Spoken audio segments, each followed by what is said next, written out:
PSSI mencopot Patrick Kluivert sebagai pelatih timnas. Lalu selanjutnya pelatih seperti apa yang pantas menggantikan Kluivert menangani Garuda? Kita akan bahas bersama pengamat sepak bola Tommy Welly dan juga mantan pemain timnas yang juga pernah melatih timnas Indonesia, Aji Santoso. Selamat malam, Bung Toel. Malam, Friska. Coach Aji, sehat juga ya? Selamat malam. Sehat malam, Mbak Friska, Bung Toel. Malam, Gus Aji. Malam, terima kasih sudah hadir. Bung Toel, kalau keputusan untuk mengganti Kluivert, ini sudah tepat atau enggak sih setelah evaluasi Piala Dunia yang gagal kita masuk kualifikasinya? Tidak ada pilihan.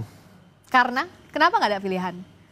Karena situasinya yang nggak kondusif. Artinya tekanan publik yang membuat itu?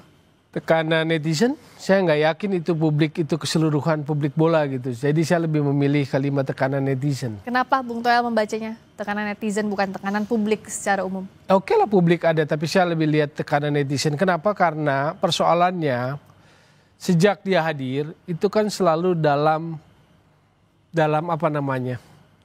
Dalam bayang-bayang, dalam perbandingan dengan pelatih sebelumnya. Sinteyong. Siapapun pelatih yang menangani timnas Indonesia, kalau kondisinya seperti ini akan sulit. Siapapun pelatih yang menangani timnas senior Indonesia, jika kondisinya yang seperti ini nih, tekanannya dibandingkan seolah-olah lebih baik, lebih buruk, bla bla bla bla, akan sangat sulit. Tapi saat meracik tim kan nggak ada tekanan dari publik, artinya itu hak prerogatifnya ada di tangan pelatih. Ya tapi begitu kalah, maka saya bilang kan ukurannya kan akhirnya kedangkalan kita hanya mengukur dari kemenangan. Nggak lebih dari itu. Begitu kalah keluar kan semua tuh. Keluar semua perbendaharaan itu tuh.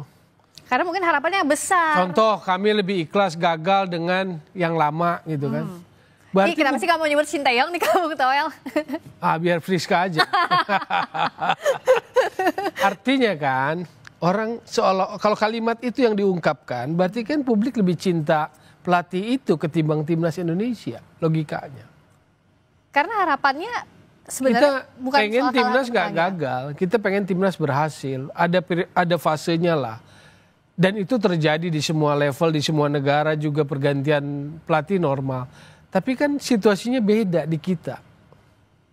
Kita lebih ikhlas, saya baca kan yang belakangan terjadi di gagal bersama pelatih sebelumnya. Itu karena ungkapan kekecewaan kah? Ya harapannya. Nggak, logikanya jadi kebalik kan. Yang disebut ke tim kepelatihan terbaik bisa membawa Indonesia misalnya dengan taktik yang lebih matang saat lawan Arab Saudi misalnya. Taktiknya berbeda. Arab Saudinya berbeda. Itulah ketidakmatangan kita. Cuma kan akan capek juga, percuma saya ngomong rasional juga kalau tanggapannya irasional misalnya. Saya juga tidak punya preferensi terhadap pelatih siapapun. Makanya saya bilang situasinya terbaik. Karena siapapun nanti yang menggantikan atau mereka tetap bertahan, itu akan sangat sulit. Oke. Nah kalau dari Coach Aji. Contoh ya, beda tadi saya lupa. Apa? Arab yang waktu kalah 2-0 sama kita di GBK. Dengan yang main kemarin cuma 3 di starter yang sama. Jadi Renat sudah mengubah timnya juga. Yang Renat mainkan di GBK itu cuma 3 pemain yang sama. Yang strategi waktu lawan Arab yang diterapkan Patrick Kluivert itu tepat atau enggak waktu itu? Kan Kluivert punya prinsip, punya gayanya sendiri. Bahwa maksimal atau tidak seharusnya pertanyaannya itu. Berarti kita bisa ambil kesimpulan tidak maksimal, ada error sehingga kemudian nggak jalan planningnya.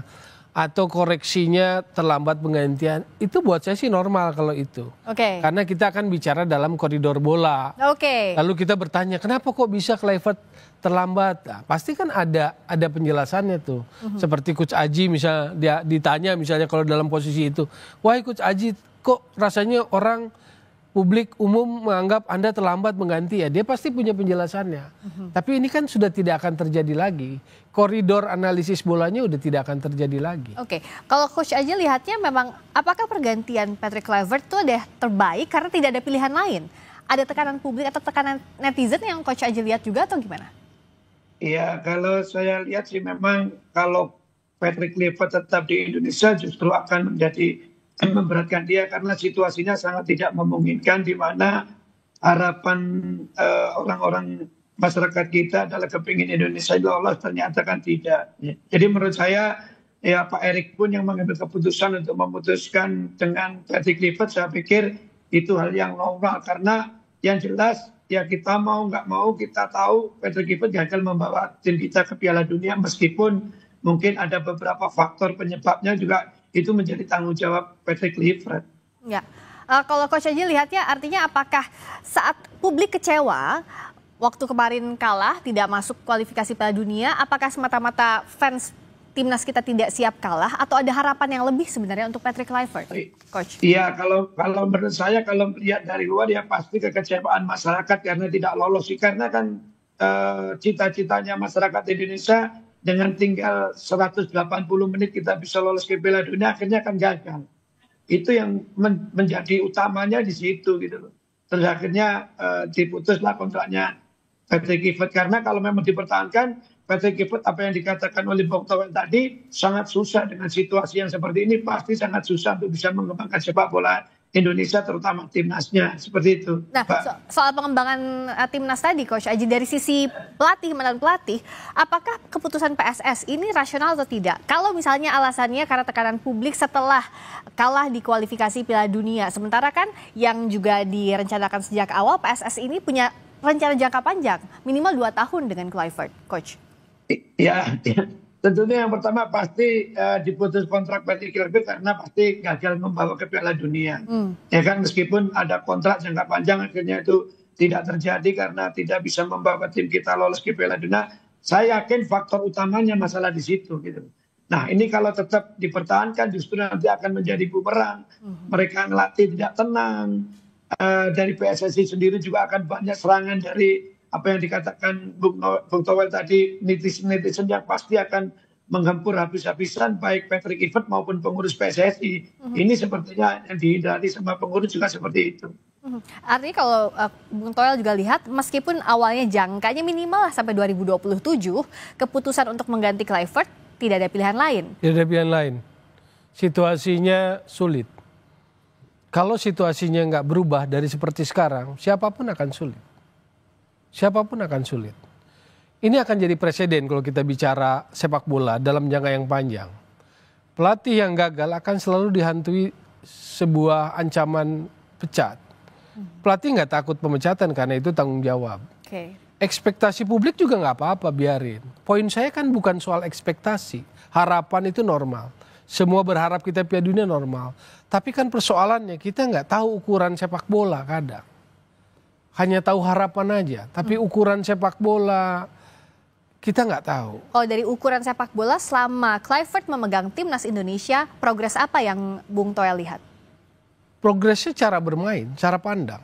Makanya kan ketika begitu pilihan pemain, kan saya sampaikan berkali-kali supaya rasional bola kita jalan, cara pandangnya beda terhadap tim. Contoh, Ricky Kambuaya yang di era sebelumnya cadangan. Kalau istilah di 8 bola cadangan mati lah gitu. Cuma duduk di cadangan, main dia sekarang.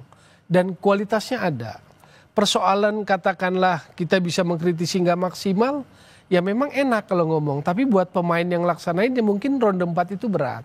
Tapi Ricky Kambuaya jelas di satu titik punya potensi. Dia mampu bermain di posisi itu. Lalu misalnya Beckham yang nggak pernah di league, sebetulnya kan punya kemampuan. Itu yang saya lihat cara pandang. Contoh Asnawi gitu loh. Cuma kan Asnawi kan dipilih di era sebelumnya, ini kan enggak. Itu cara pandang yang berbeda terhadap pemain gitu loh. Kita nggak bicara soal jelek, bagus, bukan.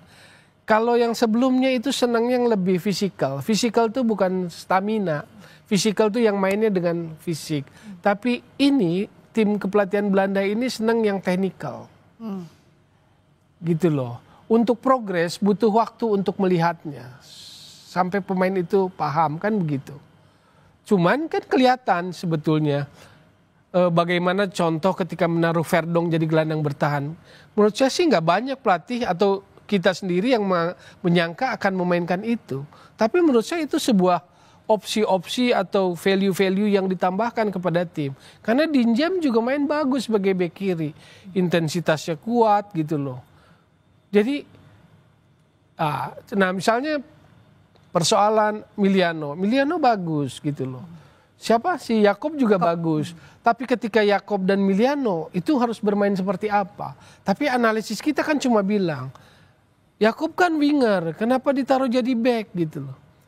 Nah, dalam level sepak bola ini kan bukan sesuatu yang salah atau haram gitu Menurut loh. Anda itu ya sah-sah saja? Normal aja, kayak Ivan Perisic bisa main winger, bisa main fullback juga gitu yang Kroasia. Banyak yang menganggap juga waktu laga lawan Arab itu coba-coba yang di laga krusial dan tidak perlu dilakukan. Kan gini loh, di level itu nggak mungkin coba-coba.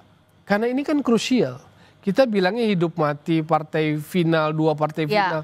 Nggak mungkin pelatih itu coba-coba atau eksperimen. Maka kalimat coba-coba dan eksperimen itu saya anggap framing yang terjadi di media sosial. Kenapa terjadi framing? Karena ada sentimen masa lalu. Dan itu yang memberatkan, situasi paling berat siapapun saat ini.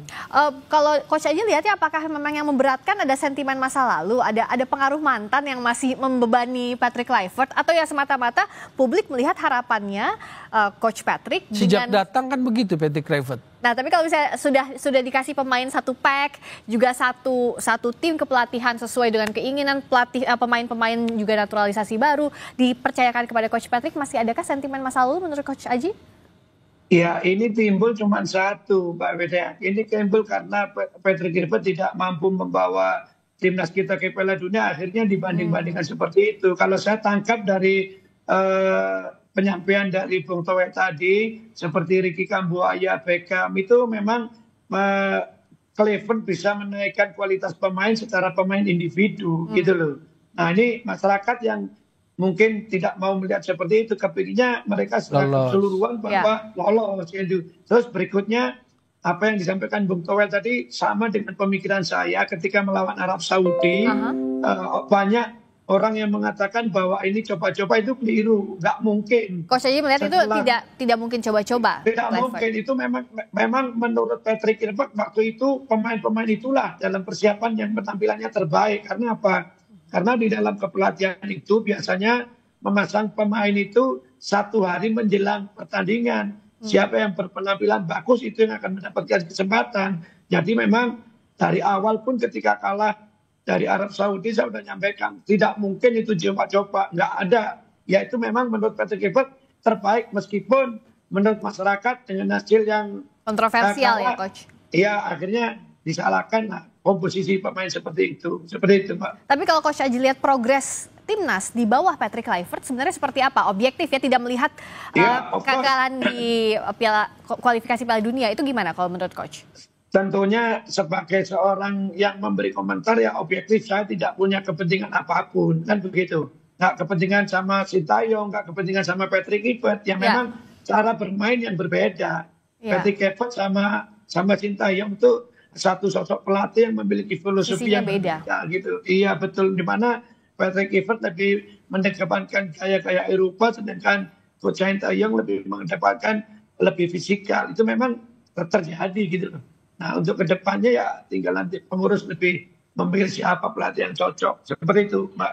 Kalau memang ini misalnya on the track, kenapa PSSI tidak memilih untuk melihat situasi sampai reda, misalnya Bung Toel baru memutuskan mengganti atau tidak Patrick Kluivert? Apakah harus secepat ini? Boleh percaya apa tidak, saya membaca, nggak akan mengungkapkan sekarang juga di sini misalnya, tapi saya membaca ini ada yang lebih besar dari sekedar ini. Apa itu? Dalam hal apa? Serangannya ada hal yang lain. Dalam hal? Misalnya kita bicara keanehan ya, ketidakwajaran, ketidaklazim. Sehari menjelang lawan Irak, Jumat malam setelah kalah dari Arab, manajer timnas mengungkapkan situasi internal ke publik. Yang dalam bahasa saya mengumbar. Kalau Anda manajer timnas, tugas Anda, tanggung jawab Anda adalah jaga kekondusivitas tim. Jadi suasana tim itu harus dijaga. Kalaupun ada situasi, nggak boleh dia ngomong. Karena itu bagian dari tanggung jawabnya. Tapi yang terjadi Pak Sumar di Jumat malam, karena saya tahunya Jumat malam. Selepas saya di acara sini juga lah, ada talk show. Saya baca dia mengungkapkan ke media bahwa ada situasi perdebatan, ada situasi apa, dia mempertanyakan line up, dia punya preferensi soal 3 back. Itu buat saya aneh. Kenapa menurut Bung Toel itu aneh dari sisi manajer? Yang pertama, dari segi etika, Anda manajer tim, Anda nggak boleh. Peperangan sedang terjadi. Peperangan kemarin di Jeddah itu 2 pertandingan. Pertempuran dengan Arab, pertempuran dengan Irak. Pertempuran dengan Arab kalah 2-3. Peperangannya belum selesai, masih ada 1 pertandingan lagi. Jadi masih dalam situasi perang. Anda nggak bisa sebagai manajer timnas mengatakan itu gitu loh ke publik. Saya masih belum bisa menangkap karena masih di spill tipis-tipis sama Bung Noel. Iya, saya akan spill tipis-tipis. Tapi saya sudah membaca. Apa yang dibaca usai jeda di Sapa Indonesia Malam. Jadi yang disebut keanehan tadi, arahnya kemana? Kan kalau ada pergerakan pasti ada jalan yang dituju. Satu, buat saya nggak etis atau nggak wise manajer timnas mengatakan seperti itu. Maka di situasi sekarang Patrick Kluivert sudah mengakhiri kerjasama kan ya, bahasanya kan. Menurut saya sih ini juga harus ada evaluasi, harus ada komite etik. Kalau secara organisasi ya, komite etik turunlah. Tanya apa maksudnya manajer mengatakan itu. Itu satu. BTN, karena manajer timnas, ketua BTN orang yang sama dan juga exco. Kedua, dengan ngomong seperti itu menurut saya sih ini petanya jadi kelihatan gitu loh. Walaupun saya bilang tadi ini bacaan saya dan saya masih sedang merangkai, tapi jadi sesuatu yang tidak lazim, aneh gitu loh. Ada bara di petinggi? Sangat mungkin. Tapi sudahkah ini terselesaikan dengan pemecatan Patrick Kluivert atau pengakhiran kerjasama Patrick Kluivert atau tidak serta-merta? Tidak serta-merta.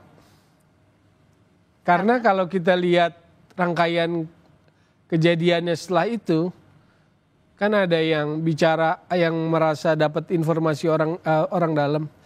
Atau nggak usah itulah ya. Andre Rosiade lah kan merasa dapat informasi dari Ordal, satu tentang akan vote kan gitu. Lalu akan apa lagi? Balik ke pelatih lama gitu loh. Apa yang dibaca? Dibaca oleh saya. STY itu cuma isu buat ngebensin aja. Yang sebenarnya dituju apa? Supaya eskalasi kegagalan ini makin tinggi kan. Agar yang eskalasi kegagalan Piala Dunia ini makin tinggi. Yang disasar tidak hanya pelatih saja? Ya pelatih kan udah selesai. Gampang aja kan mencat pelatih. Tapi federasi juga dievaluasi, itu yang akan disasar oleh sekelompok orang. Nah itulah, makanya kan. Apakah kita punya ukuran-ukuran sepak bola yang normal? Sebetulnya ukuran normal tuh gini loh. Saya nggak mengecilkan kesalahan-kesalahan yang disebut lah. Yang ada orang telat ganti pemain, salah susunan, enggak. Silahkan lah itu. Cuman artinya kalau orang bola kan ukurannya harus ajak gitu loh. Saya nggak punya preferensi kepada siapapun pelatih. Tapi misalnya gini, yang lolosin ke ronde 4 siapa? Tapi kan orang selalu ditarik-tarik ke belakang toh. Karena itu yang saya sebut sebagai sentimen masa lalu.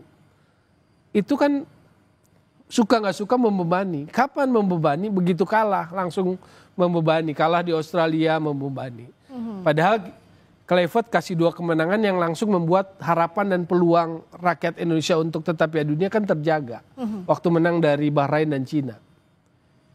Kan gitu kan.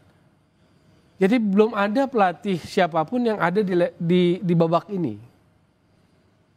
Lalu apakah dia harus menanggung dosanya? Iya, akhirnya karena tekanan publik ya sudah gitu kan.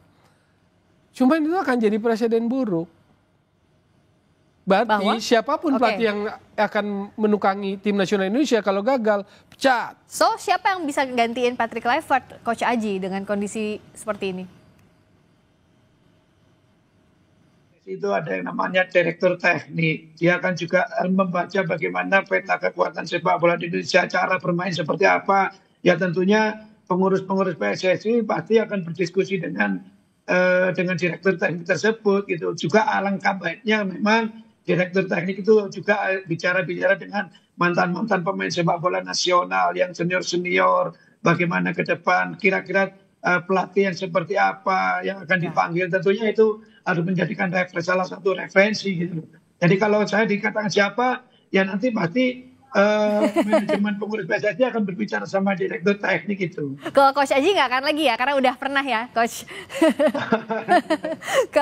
Kalau Bung Toel, siapa yang bisa dengan kondisi seperti ini? Anda kan, kalau yang saya baca tadi, kalau bacaannya Bung Toel, ada hal politis di balik pergantian Patrick Kluivert atau bahkan di tubuh federasi. Nah, dengan kondisi seperti ini, siapa pelatih yang bisa menggantikan? Yang bisa menggantikan, yaitu tadi sebetulnya kalau secara ilmu bolanya, mekanismenya, karena ini organisasi kan federasi, ngobrolnya dengan direktur teknik. Ini mau pelatih yang seperti apa? Karena itu yang benar. Cuma kita kan namanya apa ya? Misleading lah, salah paham.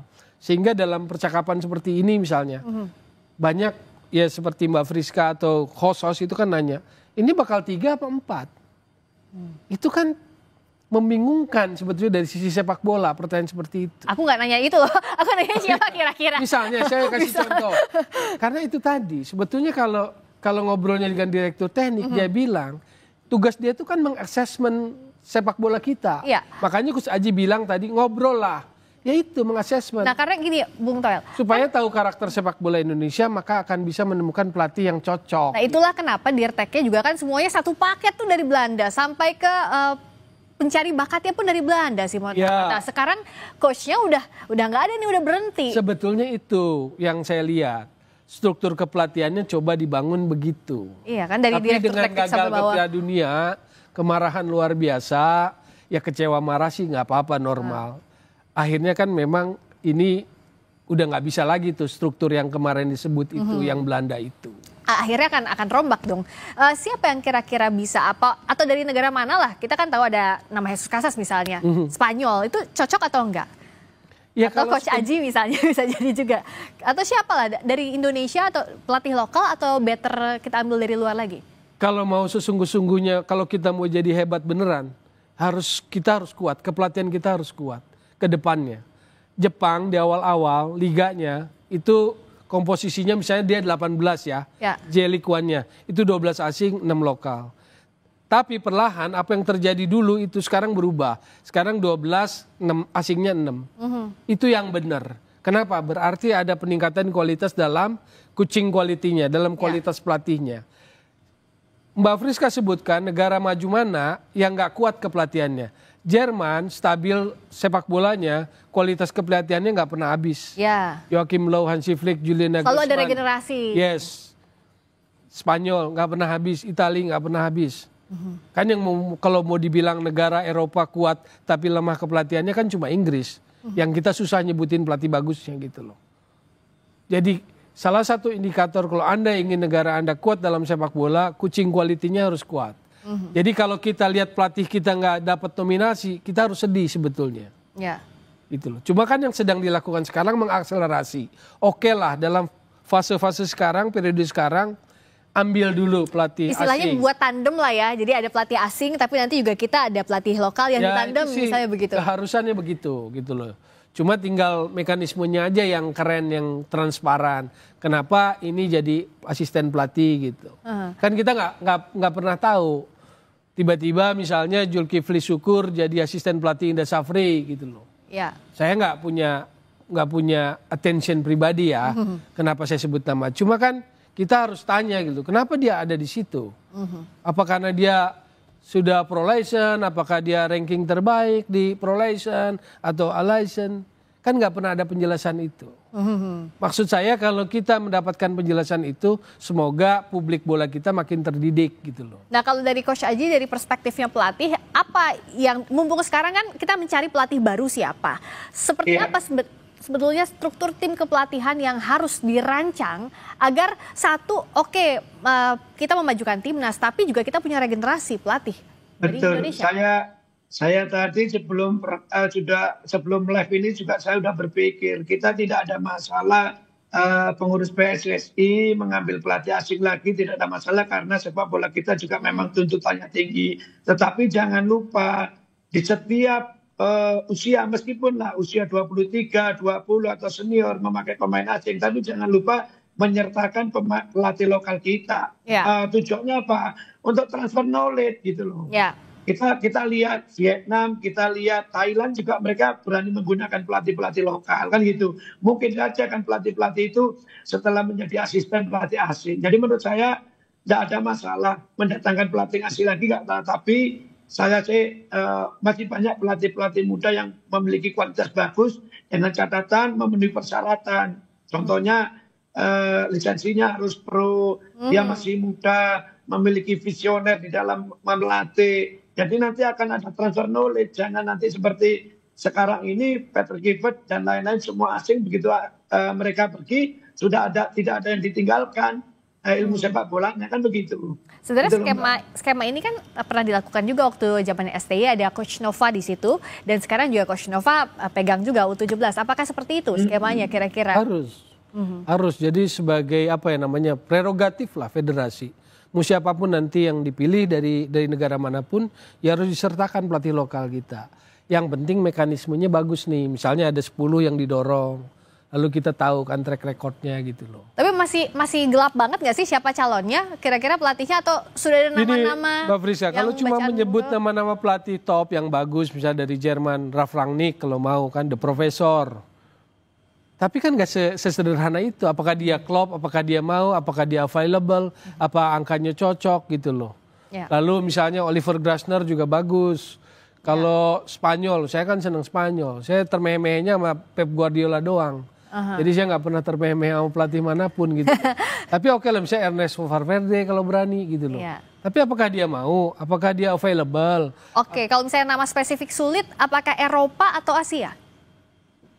Kalau Asia saya pilih Jepang. Kenapa? Karena menurut saya secara karakter main, secara beberapa aspek dalam postur atau kompostur sepak bolanya mirip lah. Dan kita akui juga Jepang sekarang begitu pesat ya perkembangannya. Untuk jadi itulah negara yang benar ngebangun sepak bolanya. Lihat aja di liganya pelatih lokal. Bahkan setahu saya, seingat saya pelatih asing terakhir timnas Jepang itu adalah abis Jakeroni. Gus Hiddink? Enggak, Gus Hiddink Korea Selatan kan. Jakeroni 2014 deh kayaknya abis itu Aguirre. Sekarang kan dari 18 ke sini udah pelatih lokal. Oh, Sino ya. Iya, yang sekarang Moriyasu menurut saya next nih 2026 asistennya itu yang bakal naik. Ini bacaan saya, tapi kalau benar ingat saya ngomong Makoto Hasebe yang punya pengalaman di Bundesliga, yang sekarang asisten. Ya. Begitu Moriyasu selesai di 2026. Hasebe yang bisa naik untuk Makoto Hasebe dugaan saya. Nah kayak negara yang sudah begitu itu lihat kan kualitasnya. Ya. Karena apa? Dia udah ngerti, ilmu bolanya udah paham.